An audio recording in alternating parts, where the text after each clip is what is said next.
Hello Jain दोस्तों, आप सभी का स्वागत है आपके अपने यूट्यूब चैनल नौकरी तक पे। आशा आप अच्छे होंगे, स्वस्थ होंगे और जहां भी होंगे लगातार आप पढ़ाई भी कर रहे होंगे, चूंकि समय बहुत कम है और आपको 2 से 3 दिन में आपका विज्ञापन आपके सामने होगा और आप फॉर्म भरने के लिए योग्य हो जाएंगे।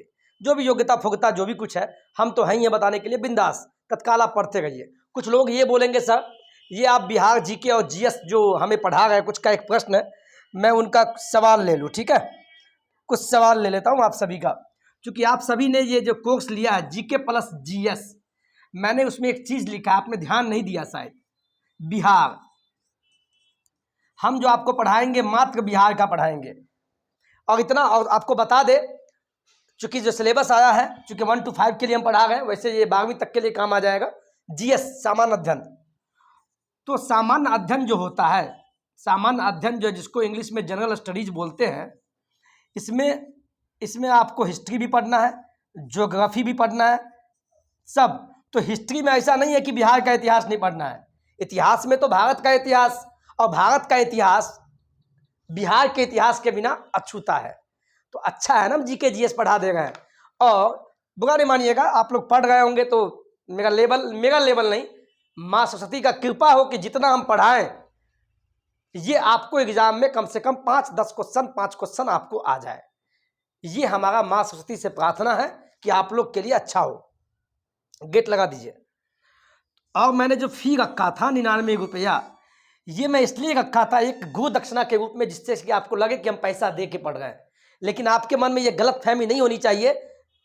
कभी कभी आपको होता होगा, अरे बाद में पढ़ लेंगे ना, बाद में पढ़ लेंगे साहब, बाद में कभी नहीं आएगा, समय निकल जाएगा, पता भी नहीं चलेगा। अगस्त का महीना में, अगस्त से सितंबर होते एग्जाम हो जाएगा। इसीलिए ये मत सोचिए 99 रुपया का बस कोर्स लिए, नहीं। प्लीज आपसे विनम्र निवेदन है, इस 99 रुपया को इसको भोग करना है। जिस तरीके से कोई 100 रुपया का नाश्ता लेता है तो उसको खाता है, तो 99 रुपया का कोर्स लिए है तो डेली कम से कम वीडियो को देखिए और उसको बनाइए, पढ़िए, याद कीजिए। ठीक है, इसी कड़ी में आज हम क्लास 9 में हम आज पढ़ाएंगे। क्लास 9 होगा, आप देखिए स्क्रीन पे सब है, क्लास 9 मैंने लिख दिया है।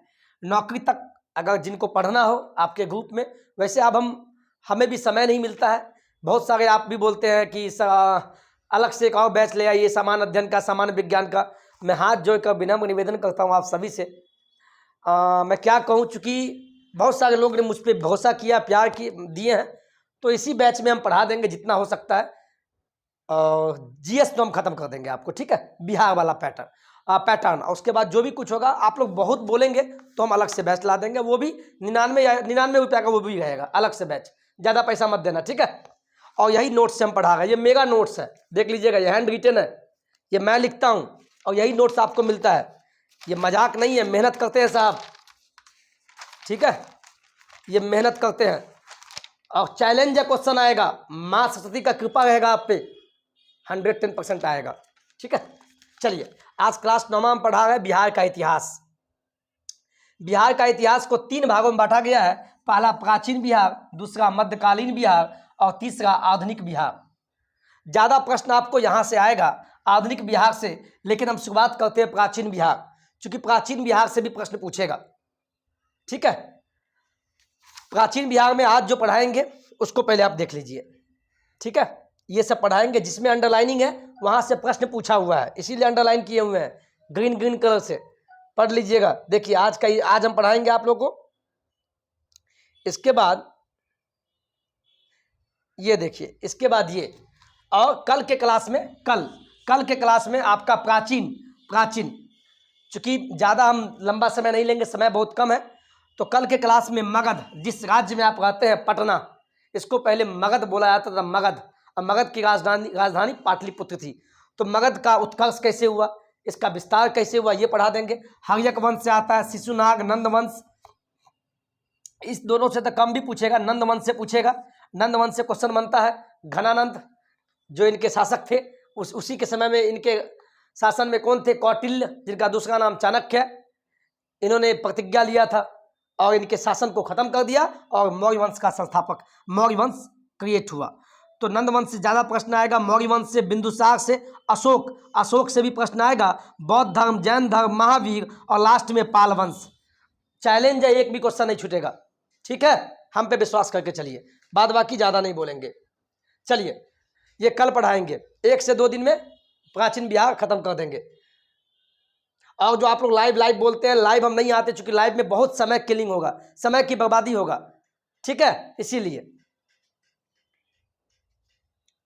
चलिए, बिहार का इतिहास, बिहार के इतिहास का जो इतिहास होता है, जैसे आपके पापा का इतिहास होगा, आपके पापा, दादा, परदादा, सबका इतिहास है, उसी तरह जो बिहार में है इसका इतिहास है। उसको 3 भागों में पढ़ेंगे, प्राचीन बिहार, मध्यकालीन बिहार और आधुनिक बिहार, ठीक है। सबसे पहले हम बात करते हैं प्राचीन बिहार का इतिहास। इसको प्राचीन बिहार का जो इतिहास है, यह जो पता चलता है, ये कहाँ से? पाषाण काल, वैदिक काल, महाजनपद काल, मौर्य एवं गुप्त काल, ठीक है, मौर्य एवं गुप्त वंश, और ये प्राचीन बिहार का इतिहास है, और बौद्ध एवं जैन धर्म, ये सब स्टार्ट कहाँ से होगा? पाषाण काल से स्टार्ट करते हैं। जितना बताएं उतना ही पढ़िए, अभी समय कम है, पढ़ लीजिएगा, फिर भी हम पढ़ा देंगे बढ़िया से। प्राचीन बिहार के इतिहास को जानने के लिए दो प्रकार के स्रोतों का उपयोग किया गया है। जैसे कहते हैं, बिहार में शिक्षक बनने के लिए आपको पहले डीएलएड या बीएड करना होगा, फिर सीटेट, फिर अभी बिहार सरकार का बीपीएससी के फिर एग्जाम, तब शिक्षक। तो इतिहास जानने के लिए इसको 2 भागों में बांटा गया है। अगर बिहार का इतिहास जानना है तो पुरातात्विक, इससे पता चलता है, और दूसरा साहित्यिक। इसका मतलब समझिए, पहला पुरातात्विक स्रोत जो होता है, इससे भी बिहार का इतिहास पता चलता है। अब इसके बारे में देखिए क्या है।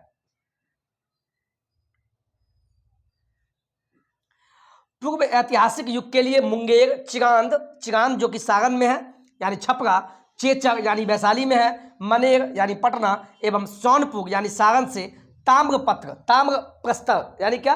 तांबा का प्रस्तर वस्तुएं और मृद भांड प्राप्त हुए हैं। ये आपको पुरातात्विक स्रोत है। बिहार का इतिहास आपको यहाँ से पता चलता है। मौर्यकालीन अभिलेख, चंद्रगुप्त के समय में जो भी अभिलेख सब थे, वो लौरिया, नंदनगढ़, लौरिया, अरेराज, रामपुरवा आदि स्थानों से प्राप्त हुई है। इसी प्रकार यहाँ देखिए, बराबर की गुफाएं, नालंदा, पाटलिपुत्र, विक्रमशिला जो विश्वविद्यालय जो भागलपुर में थे, से प्राप्त स्मारक, इससे भी पता कि जितने भी है ये सब क्या है? पुरातात्विक स्रोत है। इससे बिहार का इतिहास का पता चलता है, ठीक है। जैसे खुदाई से प्राप्त सिक्के, मनके एवं मूर्तियां आदि प्रमुख पुरातात्विक स्रोत है, जिससे कि बिहार का इतिहास पता चलता है।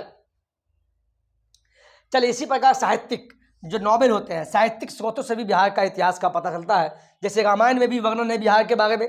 रामायण, महाभारत, पुराण, बौद्ध रचनाएं, जो बौद्ध को मानने वाले थे उनके द्वारा जो रचना की गई, उसमें भी बिहार का वर्णन मिलता है। तो बिहार का जो रचना एक साहित्य है, अंगुत्तर निकाय, दीर्घ निकाय, विनय पिटक, और यहाँ जैसे लिखा गया है, जैसे नहीं होगा, यहाँ पे आपका होगा जैन। इस जगह पे क्या होगा? जैन, सही कर लीजिएगा। जैन धर्म के मानने वाले जैन रचनाएं, जैसे भगवती सूत्र किताब है, ये सब आदि प्रमुख साहित्यिक स्रोत है, जिससे कि बिहार का इतिहास का पता चलता है। यानी बिहार का वर्णन रामायण में भी है, महाभारत में भी है, और भी जगह है, यहाँ से पता चलता है। इसी प्रकार इसके अतिरिक्त यात्रियों के विवरण, जैसे मेगास्थनीज आए थे बिहार में, जिसने इंडिका और इत सिंह हेनसांग की यात्रा, इस सब से भी, चूंकि इन्होंने भी अपने किताब में बिहार की बारे में बताया, तो यहाँ से भी बिहार का पता चलता है। एक कौटिल्य यानी चाणक्य, इन्हीं का दूसरा नाम। कौटिल्य के अर्थशास्त्र एवं स्थानीय लेखकों के विवरण से प्राचीन बिहार के इतिहास की विस्तृत जानकारी मिलती है। यानी बिहार का इतिहास 2 तरीके से पता चलता है, पहला पुरातात्विक स्रोत से और दूसरा साहित्यिक स्रोत से। समझ गए? चलिए, अब चलते हैं पहला पाषाण काल। पाषाण काल जितना पढ़ा गया उतना ही पढ़िए, रिलैक्स होके, बस कहानी के रूप में पढ़ना है।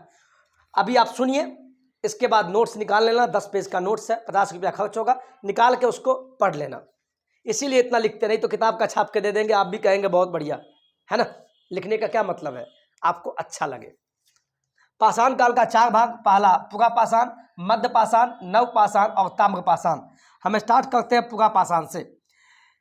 पुरा पाषाण, इस काल में मानव आखेटक एवं संग्राहक, ये गलती लिखा गया है, इसको आप सही कीजिए, इसको आप नोट में सही कर लीजिएगा। संग्राहक यानी जो पूरा पाषाण काल का मतलब समझिए। पाषाण काल ये होता है ऐसा काल जिस काल में आपको ज्यादातर आपको पत्थरों का इस्तेमाल किया जाता था, जिसका लिखित वर्णन नहीं है, है ना। तो पाषाण काल से भी पता चलता है बिहार के इतिहास का।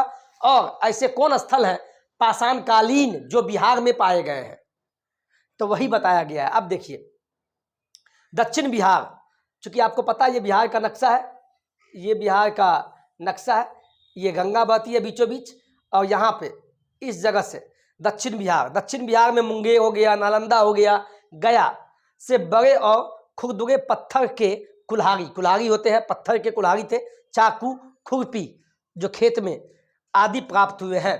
यानी पूरा पाषाण काल में क्या हुआ, पूरा पाषाण काल का जो अवशेष है वो कहाँ से मिला, बिहार के आपको दक्षिण बिहार में खासकर मिला, वो भी मुंगेर और नालंदा के क्षेत्रों में। क्या क्या मिला भाई, ये पत्थर से बने कुल्हाड़ी, खुरपी, चाकू, ये सब पूरा पाषाण काल के जो सामान है वो आपको बिहार के दक्षिण बिहार में मिले सामने हैं।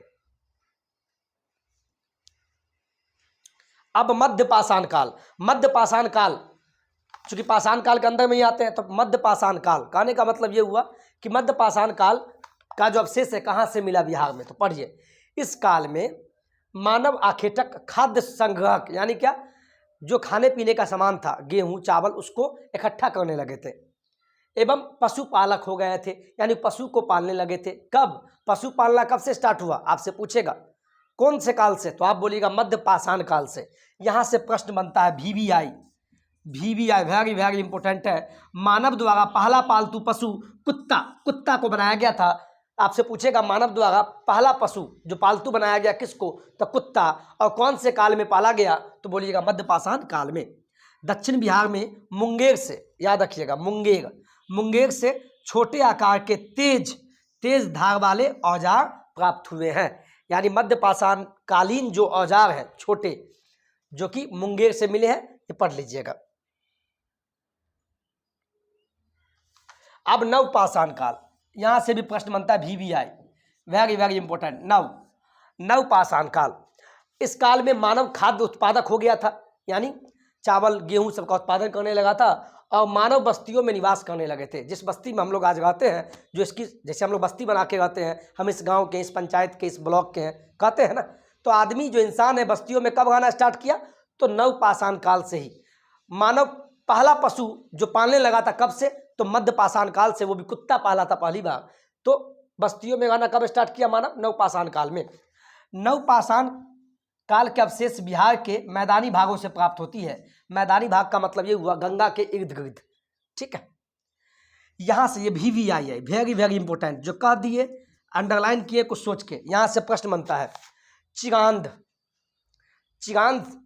जो कि सारण यानी छपरा में पाए जाते हैं, मतलब एक जगह है चिगांध। चेचर जो वैशाली में, चेचर। मुनेर यानी पटना में अवस्थित एक जगह है। सनवार यानी रोहतास में से पत्थर एवं हड्डियों के औजार प्राप्त हुए। यानी आप बोलिएगा चिगांध से कौन से काल के अवशेष प्राप्त हुए, तो बोलिएगा नव पाषाण काल के अवशेष कहाँ से। आपसे प्रश्न पूछेगा कि नव पाषाण काल के जो अवशेष है बिहार के किस जगह से प्राप्त हुआ, तो ऑप्शन 3-4 देगा, उसमें चिगांध होगा, तो यहाँ से प्राप्त हुए। चेचर से भी नव पाषाण काल के औजार सब प्राप्त हुए। उसी प्रकार मनेर जो कि पटना में अवस्थित है, एक सनुवार जो कि रोहतास में है, इस जगह से पत्थर एवं हड्डियों के औजार प्राप्त हुए थे। यहां से प्रश्न बनेगा, याद रखिएगा। अब चलते हैं इस पे, ताम्र पाषाण, यहां से भी प्रश्न बनेगा VVI। ताम्र मतलब होता है तांबा एक धातु है। हम शुरुआत यही से करते हैं, मनुष्य द्वारा प्रयोग किया गया पहला धातु तांबा ही था। प्रश्न पूछेगा मनुष्य के द्वारा प्रयोग किया जाने वाला पहला धातु यानी पहला मेटल कौन था, तो बोलिएगा तांबा। मैंने नोट लिखा, यानी VVI है, ठीक है। और इसी ताम्र पाषाण काल में तांबा का उपयोग होना स्टार्ट हुआ, इसीलिए इसको ताम्र पाषाण काल कहा गया।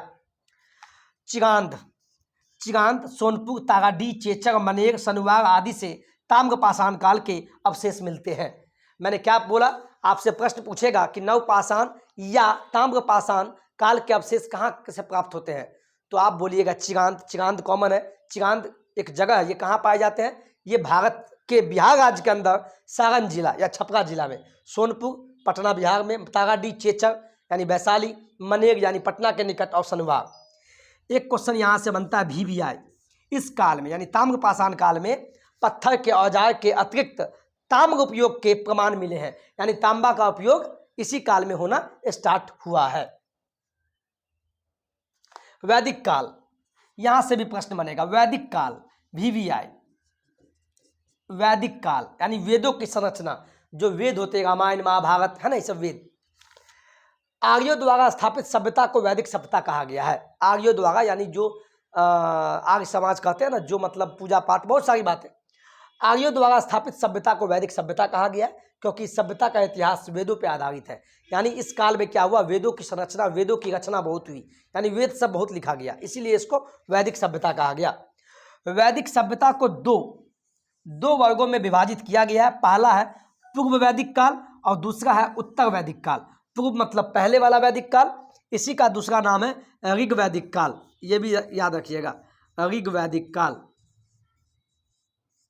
ऋग वैदिक काल भी इसको बोलते हैं। पूर्व वैदिक काल या इसी का दूसरा नाम ऋग वैदिक काल, और एक उत्तर वैदिक काल है। ठीक है, चलिए अब ये देखिए, ये भी VVI, very very important. Bihar के भौगोलिक क्षेत्र की जो प्रथम चर्चा शतपथ ब्राह्मण में, ये 110% पूछेगा, आपसे पूछेगा कि बिहार की जो भौगोलिक क्षेत्र की जो चर्चा की गई है, यानी बिहार के जो बारे में प्रथम चर्चा कौन से किताब में मिलता है, तो आप बोलिएगा शतपथ ब्राह्मण किताब में। याद रखिएगा, बिहार के बारे में प्रथम चर्चा, उसके बारे में विवरण पहली बार कौन से किताब में मिला, तो शतपथ ब्राह्मण में VVI, याद रखिएगा 110% पूछेगा, मैं बोल रहा हूं अभी। और दूसरा प्रश्न यहां से ही बनेगा VVI, ऋग्वेद। चूंकि हमारे यहाँ क्या है, हमारे भारत में हमारे धार्मिक ग्रंथ 4 है, यानी वेद, ऋग्वेद, यजुर्वेद, अथर्ववेद और सामवेद, उसी में थे ऋग्वेद। ऋग्वेद में बिहार को कीकट एवं व्रात्य शब्द से संबोधित किया गया है। यह भी आपसे पूछा जाएगा कि ऋग्वेद में ऐसे बोलेगा, कीकट शब्द का प्रयोग बिहार के लिए कौन से वेद में किया गया है, तो ऋग्वेद में। याद रखिएगा, ऋग्वेद में बिहार को कीकट एवं व्रात्य शब्द से संबोधित किया गया है।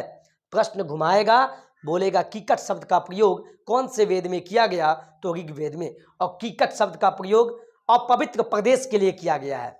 अपवित्र प्रदेश मतलब किसके लिए, ये बिहार के लिए किया गया था, यानी बिहार को अपवित्र माना जाता था। समझ गए? चलिए, तो हम फास्ट पढ़ा रहे, चूंकि समय बहुत कम है, अब समय बहुत कम है, इसीलिए हम डेली क्लास लेंगे। अब आते हैं महाजनपद काल। महाजनपद काल नाम से ही पता है, महाजनपद काल। मैंने ये चित्र बनाया, क्यों बनाया आप समझिए, आपको याद ही हो जाएगा। यहाँ देखिए मैं क्यों बनाया, ये देखिए, ये मान लीजिए ऋग वैदिक काल में मैंने लिखा है इसको। ऋग वैदिक काल में एक छोटा इलाका जिसको जन कहा जाता था, जैसे हम लोग का एक गांव होता है, गांव से 5 गांव मिलके पंचायत बनता है, फिर लगभग 10-15 पंचायत मिलके एक ब्लॉक बनता है, ब्लॉक लगभग 15-20 ब्लॉक मिलके एक जिला बनता है ना। उसी प्रकार पुराने समय में वैदिक काल में, हम बात कर रहे हैं अभी वैदिक काल की, तो वैदिक काल में क्या था, उसी वैदिक काल में जो ऋग वैदिक काल है, यानी कि पूर्व वैदिक काल में, ऋग वैदिक काल में एक छोटा इलाका जिसको जन कहते थे, जन। ठीक है, अब जब जैसे जैसे जनसंख्या बढ़ता गया तो बड़ा इलाका बना, तो इससे बड़ा इलाका को बोलते थे, इस बड़ा इलाका को कहते थे क्या, देखिए लाइनिंग किए हैं, उत्तर वैदिक काल, यानी बाद के वैदिक काल में इसको जनपद कहा गया। और भी संख्या बढ़ने लगा तो इससे बड़ा महाजनपद हो गया, इसी को महाजनपद कहते हैं। इसके बाद इसको महाजनपद कहा गया, याद हो गया होगा, जन के बाद जनपद बना, जनपद से महाजनपद बन गया। चलिए, क्वेश्चन यहां से बनेगा,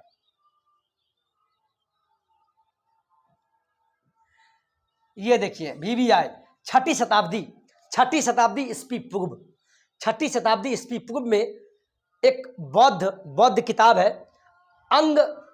अंगुत्तर निकाय, बौद्धिक रचनाएं हैं, बुद्ध के द्वारा किया गया रचना। छठी शताब्दी ईस्वी पूर्व में अंगुत्तर निकाय एवं भगवती सूत्र, ये किताब किसका, जैन धर्म के द्वारा रचना किया गया।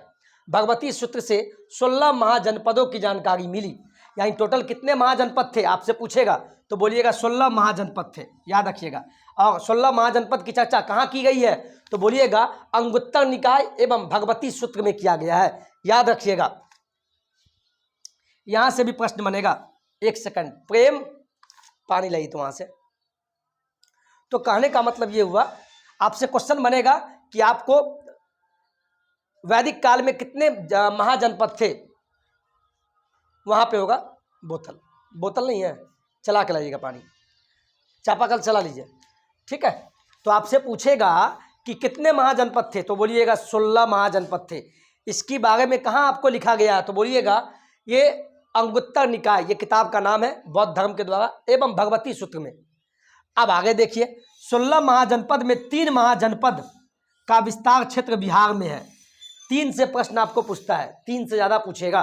16 महाजनपद थे, इसमें से 3 का जो विस्तार हुआ है बिहार में हुआ है, बिहार क्षेत्र से हुआ है। कौन कौन हुआ है भाई, यहाँ देखिए। पहला मगध, दूसरा अंग और तीसरा बज्जी। बज्जी याद रखिएगा, कहीं कहीं आपको बज्जी के साथ में लिच्छवी भी लिखा होता है। एक मिनट,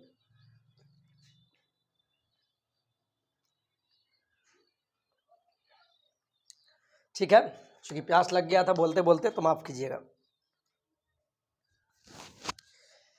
क्लास कैसा लग रहा है, अच्छा लग रहा है, मैं देख लूँ वीडियो क्वालिटी।